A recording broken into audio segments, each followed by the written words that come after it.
Hi everyone, welcome to Claymore Division. This is a new webcast series we're starting off the back of E14 and the Crazy Train podcast. I'm Brad Harmer.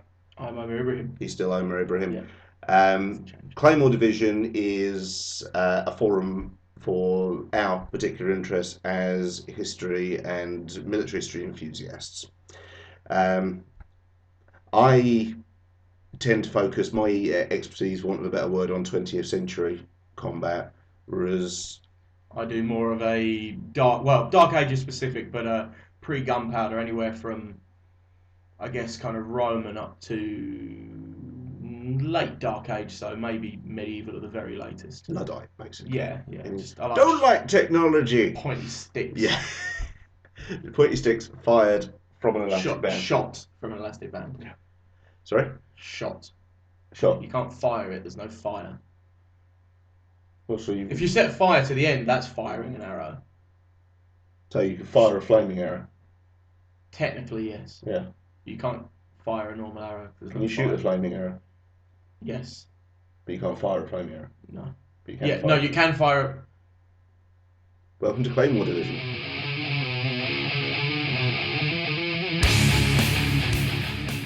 Anyway, this is the first episode of Claymore Division, which is focused on book reviews. The first one we received was The Nazi Occult by... What are you doing? I was reading a book and then being surprised by the fact there were Nazis in it. Carry on. The Nazi Occult by Kenneth Hite, published by Osprey Publishing. This is from their new imprint, Osprey Adventures, which is a weird kind of hybrid, because Osprey are obviously known best for their campaign books and military history books. Yep. And so forth. And they've seem to have branched into crossing over with historical fiction and myth and legend. There's so many books they've covered all of They history, have Osprey. everything. We do love Osprey. They have literally covered all known time, so they've moved on. The Nazi Occult is by Kenneth Hite. I was worried when I first received it because the theories and beliefs about the Nazi use of occult symbolism and occult artifacts is one of those kind of grey area urban legends. Obviously, it turns up in stuff like Hellboy and Hellblazer, and Indiana Jones uses it a couple of times. Yeah, Indiana Jones and the Boy from Hell. There's a lot of things, but it's always kind of gets brought up on. And it's published by Kenneth Hite. I do like Kenneth. Kenneth's, I've spoken to him, I've not met him in person, I've spoken to him online a few times. Kenneth is a very nice guy. But he is more known for working in role-playing games, specifically the Call of Cthulhu universe. And I was kind of worried because to me, a full-on history book about the Nazi occult beliefs would have been really good. And what Kenneth's done is he's kind of meshed fact with full-blown fiction. To kind of find the middle. Yeah, and to me, I would have found it more interesting with a kind of a less is more approach. Okay. If they'd gone for literally saying we don't necessarily know about this, but this is what we believe. Whereas by the end of the second page, there's a bit where he basically says some of this is pure conjecture. Oh, okay. Which, if he had been writing a role-playing game book or a source book for a miniatures game or something like that, even a video game would have been great. So even video games like Wolfenstein and Uncharted have used Nazi occult stuff before. It would have been really nice. Kenneth working on a role-playing game system like that would have been amazing. But it seemed odd coming from Osprey. Yeah, we're one of the most factual. Yeah, we're the best of the most factual stuff. Not even these are myths that we've heard of. These are conjectures, so things we've made up, and here they are in a book. Yeah, I can't say I didn't enjoy the book, but I did feel it was a wasted opportunity. I felt less could have been more, especially like half. It starts off like, oh, Hitler was interested in this, and we know Hitler took the horoscope very seriously. A lot of his military strategy was based off his horoscope reading, and there's a lot of beliefs Hitler had like that. But by the halfway point, we've got SS officers going to Tibet, and there's a painting of SS officers meeting with Yeti. Right. Yeah, and we've got UFOs turning up. at various points. You see what I mean? Yeah, If it's they'd a have bit just too gone far. factual with it, it would have been a really great book. If you were going in with a genuine interest in occult history, I think this book isn't necessarily for you. You'll be disappointed by probably about the 10-page mark when it starts gravitating towards conjecture and fantasy more than the fact.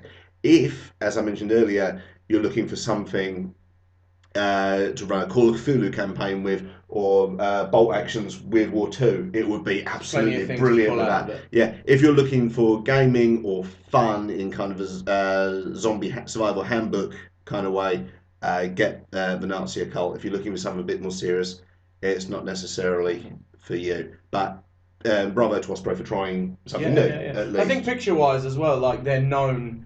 Certainly, like a lot of people who do miniatures and things like that will buy Osprey books for colour guides and for style guides. So maybe like if an Osprey book came out without some great paintings in it, even if they are fantasy, then it might not be an Osprey book. The so the artwork and the production values are simply superb. It gets, because I wasn't really sure what to make of it, it kind of gets a 6, 7 out of 10 for me. That's The Nazi Occult by Kenneth Hyatt, published by Osprey Publishing and available now.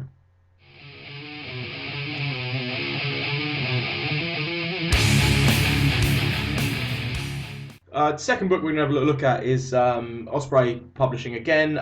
It's part of their Myths and Adventures line, and it's a book on Thor, the Northern legend, not the Marvel action hero, which would normally be a moot point, but they actually point that out on the front cover. Really? So, I think it's first page. Yeah. They point out that if you're looking for Marvel's Thor, this isn't the book for you. Okay.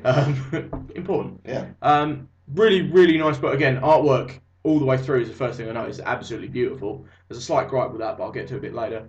Really, really well researched book. Wonderful retelling of some of the myths, such as Thor losing his hammer and going and getting it back. Some of the sagas that, to be honest, I hadn't read in plain English anywhere else were put into it. There were little bits from Harold's saga, the Jomsviking saga, just small mentions of Thor and of that is pretty impressive. Because you do know your Viking. I've got books, ledgers from there to be stuff you haven't seen. Yeah, I mean, I knew the legends, and I've had them retold, and I've talked to people about them, but they weren't. I'd never read them in plain English before, and some of them are really nicely retold, as well as lots of. There was a lovely bit of background on what the gods meant to the Norse people. Slight annoyance that they kept calling them Vikings rather than Norse. I mean, Vikings are obviously the raiders, the Norse are the people, and the believers in Odinism and things like that. But other than that, I mean, that's an easy thing to throw aside. It is kind of possibly a symptom of changing language, isn't it? Yeah, exactly, yeah. Really nicely pointed out at the beginning as well that most of the facts and the stories we have of the sagas, especially about the gods, were written in the 11th century by a Christian called Snorri Sturluson. So it's really nice of them to point out that actually everything we know about the Norse gods is about could be you are right. It could be really, really based in things. You get the stories about the sword being stuck in the tree, which is sword in the stone and things like that. But it also makes well to point out that this is all we do have. And certainly we have symbols like Thor's hammers and things that there's no way you can rewrite those. So it kind of goes on the images and things as well as. But really nice. All this, it's basically just a summary of who Thor was, how important he was to the Scandinavian people and to the believers, and everything about their times. A nice summary of the age as well. Artwork is a mixture of some pictures of, say, paintings from the day, some slightly later, kind of more fantastical pictures from the Viking Renaissance, and things like that. But it's the main artwork is obviously probably specially done for this book, and that is my main gripe with the book. I know it's really, really bad to say the book's fantastic, but the pictures were shoddy. But there's a couple of things. Is that Thor is always described in the sagas and in the sagas in the book as an overly large man with a giant red beard, and he has a very shorn Marvel style from the modern movie rather than the comic style shorn beard. It is ginger. He's also not a bit Chris Hemsworth. Really. Like a ginger Chris Hemsworth. He's also not fat, which Thor would have been He wouldn't have been fat. He would have been an oversized Norseman. Is the description of him. He would have had a belly on him, but he would also have been massive. Yeah. They don't have any of that. And the most important thing about Mjolnir, Thor's hammer, is that it was created by dwarves, and Loki was trying to trick him into making it wrong. Long story, turned into a horsefly and bit him. And the handle came out too short, which is why it was given to Thor, because he's the only one, and even with the help of magic gloves, he's the only one who can wield it with one hand. In every single depiction drawn for the Osprey book, Thor's hammer has an incredibly long two-handled hammer, like a sledgehammer. That just seems odd. I don't know a lot of Viking mythology beyond the Stan Lee stuff. Yeah. And that seems odd. Yeah, any depiction, even like the symbol that you'll wear as a pendant or something, always shows something like that. Who would wear one of those. It's a very short hammer, and that was the whole point. Is that it was so strong. You want my hammer? You can buy these on Etsy. They're great. I won't stick up a link. They've already got enough of my money. Yeah. Yeah, that was my main gripe, and it really kind of distracted me from everything else in the book, unfortunately. Is that every time they were pointing out something, there's Thor with this huge hammer and a nice trim gut. I wouldn't have been surprised if there was a missing picture where he had his shirt off and a nice chiseled six-pack. Do you think, what sort of experience or knowledge level would you say the book was aimed at? Is it aimed at experts or newcomers? I think it's certainly for somebody like me who knows the fair. I wasn't an expert, but I know more than the average. It entertained me, and it was lovely to read some of the stories. And a lot of the stories were simplified and shortened, not to the point where they weren't right, but they were just nice and concise. Because obviously, it's an Osprey, what I call a regular Osprey book. They're quite skinny, and you're not going to fit all of the Norse sagas that contain Thor. So it was nice to see them it shortened down. But yeah, no, I think a beginner would really, really like somebody who just wants to know a little bit about it. Actually, but the way this is styled, and I'm now seeing it, just thought about it then, is that actually it's probably aimed at somebody that has seen the Marvel movies and is now interested in, who is this Chris Hemsworth playing? Where did this idea come from? So that's probably where they're trying to draw it in from. And for people who are into the comics and things like that and now want to learn a bit about where it all came from, that it's 100% for them. But an enjoyable read for anybody that wants to pick it up, to be perfectly honest. Out of 10, probably a 7. Okay, cool. Yeah, again, the pictures just really, really distract. It's kind of great, especially as they had established. Exactly, yeah. Again, we were saying about the Nazi Occult book, that Osprey are known for very accurate pieces of artwork. Absolutely. I've got the Byzantium and the Varangian Guard books, and the pictures are unbelievably realistic. Like, even down to the dirt on the bottom of the shoes and things like that. And for them to create this wrong image of Thor just seems a little bit weak. But yeah, definitely a 7, and definitely worth checking out for a nice light-hearted read of Thor and his big hammer of hammering.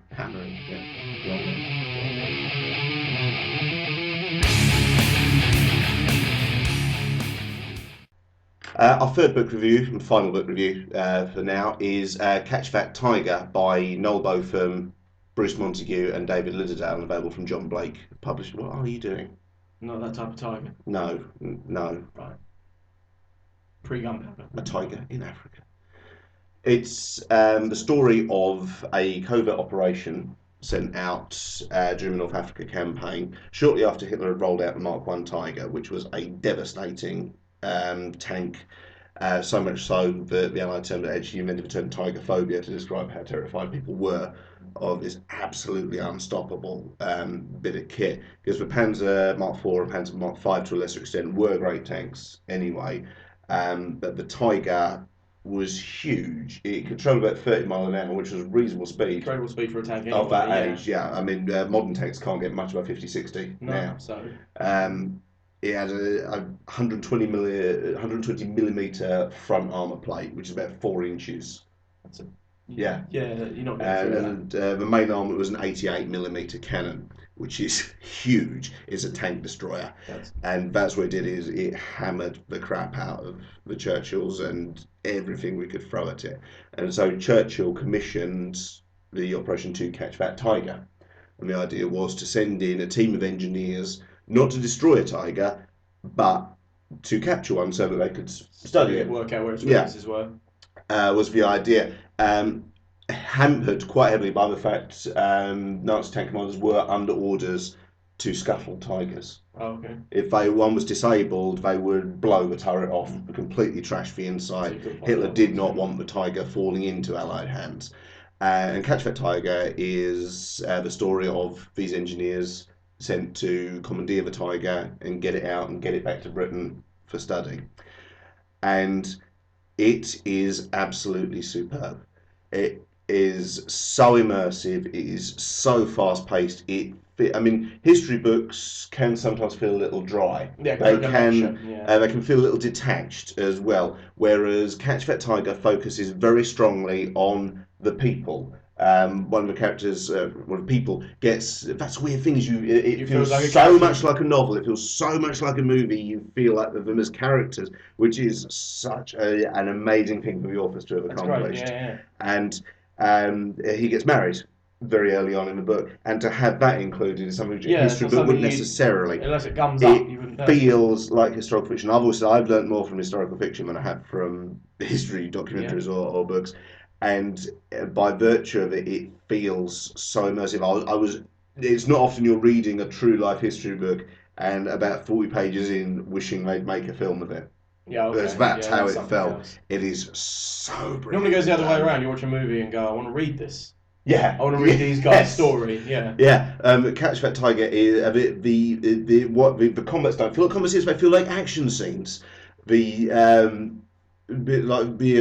genuine heroic moments in guys who are they're militarily trained, but they're not frontline troopers. They are Royal Engineers. So whereas one of the guys is an engineer using a Sten gun in a skirmish situation. It's just a guy kind of bit out. He knew what he was doing, but it wasn't his forte. Yeah. So he feels more like a hero as a result of it. And Catch That Tiger, it is just so immersive. It feels like a breakneck speed novel. And to come at the end of it and kind of go, wow, all this is real, all this did happen. It's just, and Catch That Tiger is quite possibly one of the best history books I've read this year. I would say it is. Don't let the fact it got Daily Mail Book of the Year put you off that. The Daily Mail probably would come down on the side of a tiger. Let's be honest. But the Capture Tiger is absolutely superb. It helps. I went to Bovington Tank Museum, which is where the Tiger tank that they commandeer now resides. And over in the story now we know they got one. You can't have spoilers for history. Well, you're saying they might have still hidden it. We might still not know. See, history doesn't have Hitler spoilers. might still be hiding it. No! History doesn't have spoilers. I'm not very good at post-gunpowder. Apparently. Who won the Battle of Hastings? Spoiler alert. Hitler. You got... Brad really quite liked the book, but not me. It's a 9 out of 10 for me. Catch the Tiger is absolutely superb. The mission of Claymore Division is not to sit here and lecture you. The idea of Claymore Division is we don't want to learn history, we want to feel history. And in the face. Yeah, in the face with a morning star, if necessary. And really, we're going to go out, we're going to do stuff, and we're going to show you all the cool stuff that's happening. I'm going to take him shooting. I do traditional archery, and I'm going to let him have a go, and I'm going to watch him hit his arm over and over again and drop all his arrows. It'll be brilliant. It will be like watching Wile E. Coyote. Yeah. Anyway, this is Claymore Division. I'm Brad Harmer. I'm Ömer. And we're awesome. Cheers.